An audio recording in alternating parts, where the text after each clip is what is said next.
What's up? What's up? What's up? Welcome to Off the Rap Remix. This is your man Tec9, aka Flexes. For those of you who have followed me, thank you. Thank you for joining me on my new page, and I appreciate the love and support. Please don't forget to subscribe to the channel and press the notification so you can be notified each and every time that I drop new content. Man, it feels good to be back. I thank y'all for welcoming me back. I had a lot of people concerned and contacting me, asking me where was I.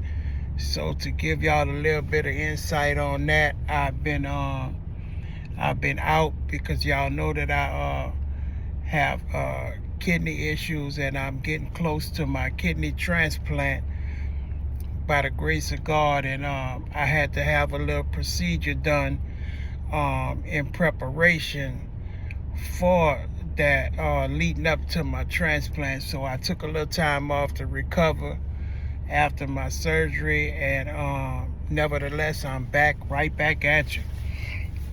Man, today, while I was out and recovering, man, I was just thinking and reflecting on my time in prison, and I said that I was gonna give y'all a little ep about how easy it is to lose your life in the prison system. So during my time in prison, of course, prison time can be rough if you don't have no outside support. And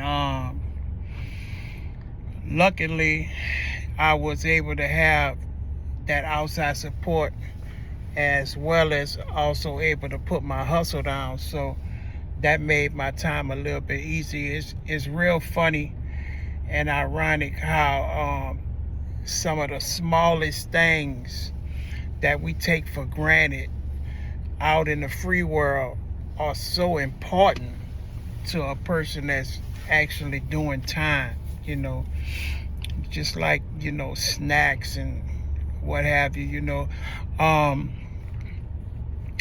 In prison, the food is no secret. The food is horrible.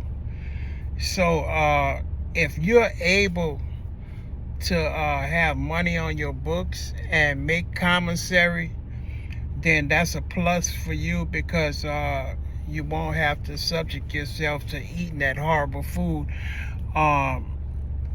When I tell you, they feed you pancakes nearly every day for breakfast, and depending on if it's something going on in the prison, the unit is locked down, you'll get pancakes for lunch and dinner too, 3 times a day. You know what I'm saying? But for the most part, they served a lot of pork, pork noodle casserole, pork patty, it just was a pork. And of course, I wasn't eating the pork, so most of the time I ate out of my locker. And not everybody is able to do that, like I said, because if you in there doing your time on your own, then you have no choice but to go to the chow hall and eat what they give you. Now, if you don't have money on your books and you don't eat pork, then the only other option is to get like a plate of vegetables, or the other option for that is peanut butter and jelly. And that's like real horrible. It's like one big ball of peanut butter and some jelly, diet jelly, spread it on a slice of bread, and that's it. You got to live off of that. But it's so easy to lose your life over small things, because like I said, commissary is like a major part of helping you do your time successfully, peacefully. You know what I'm saying? I can remember one time we would go to commissary once every 2 weeks. So whatever you buy, you have to really be able to budget your money and also budget what and how you eating your commissary, and make sure that it's going to last you until the next time that your dorm or your wing gets to go to commissary. It was such a monopoly. You would have dudes that don't even go to commissary would be holding a space in line for dudes that do go to commissary, which is, I guess it's on some homeboy stuff. You feel what I'm saying? But then you would have these guys that's so stuck in their ways to where they would feel like they have to be in that same spot first every time it's time to go to commissary. They got to be first in line, and they would have other guys that never go to commissary, and then out the blue somebody will send them money, and now they want to go to commissary. And those the guys that I would be like, let him go first. He ain't got nothing in his locker. You know what I'm saying? I was kind of considerate like that. But of course, in prison, you have to adapt to your surroundings. It's no time for nice guys in prison, because those are the ones that get preyed upon and manipulated and what have you. Guys, if you're the nice guy, you're going to get played on and you're going to get tried. So this one particular time, this old school, he never went to commissary, and during this time, those stimulus checks had came out where Trump was sending everybody checks, and the prison system is so crooked. The prison system actually had somebody to come into the prison and help all of the inmates fill out the paperwork so they can receive the stimulus check, right? So it was like the whole prison system, the whole prison that I was in, received stimulus checks. Now, mind you, they wasn't doing that just because they're some nice people. They did it because they also knew that, okay, if everybody got stimulus checks, what are they going to do with it? They're going to go to commissary and spend it. So the prison, all they did was made sure the money got to the prisoners, because they know they was going to spend it back with them anyway.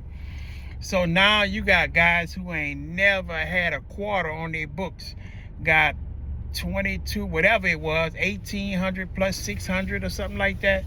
They got all this money on their books, and they don't know how to act. So now they cocky. They going to commissary.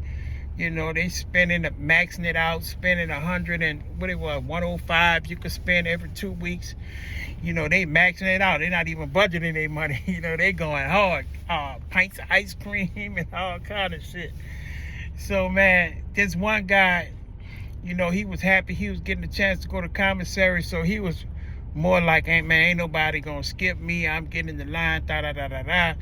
And he wound up getting into it with this other guy who just stuck in his ways, because he always would be up early in the morning and mark his spot on the bench to where he can get out the door first.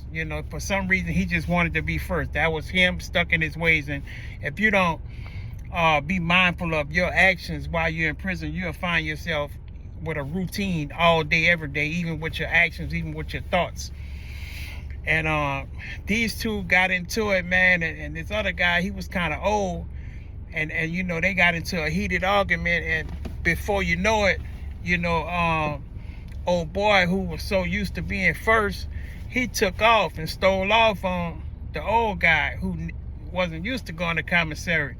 So he hit him with a little two-piece, pop, pop, pop. They go in the blender. And the older guy, he dropped him. And after the fight was over, I guess he was so excited or what was going on with him, but old boy just dropped down and had a heart attack, and he died right there. So and now this guy, the one who's so used to and stuck in his ways, he got a whole murder charge on him. Now, he already was doing 20 years on a manslaughter, and now he have another murder. I don't know if they gave him a manslaughter, another manslaughter or murder, but they did charge him for killing this other inmate. And you know, lo and behold, that's just going to show a track record of violence once he get to court, and I'm pretty sure that he probably will never see the streets again.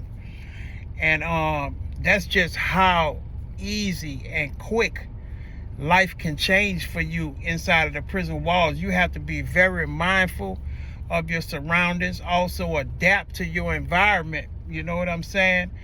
But the key is survival and thinking, using your head to think. You know, the key when you're in prison is to come out if you have a chance. If you're not doing life without parole, you know, the whole key is to come out of prison. You know, not to do things that's gonna keep you in prison. You know, when I was coming up for parole, I was one who did everything in my power to give the parole board reasons to tell me yes than to tell me no. So when they looked at my record, I wanted them to have more reasons to grant me my parole than for them to look at my paperwork and see a bunch of reasons why they shouldn't grant me my parole. But definitely it was a life-changing experience for me. You know, I saw people die, you know, on several occasions, and it just was an example that, you know, I had to be a person who think and a person who had their head on a swivel, because I wanted to make sure that I didn't lose my life on the funny style. You feel what I'm saying? But man, thank y'all for joining me and supporting my new channel, Off the Ramp Remix. Please go and subscribe. Please like this video, and it feels great to be back. Peace to my pastor, Pastor Beatty. Peace to my bishop, Bishop Murder. And I thank y'all for messing with me, man. One.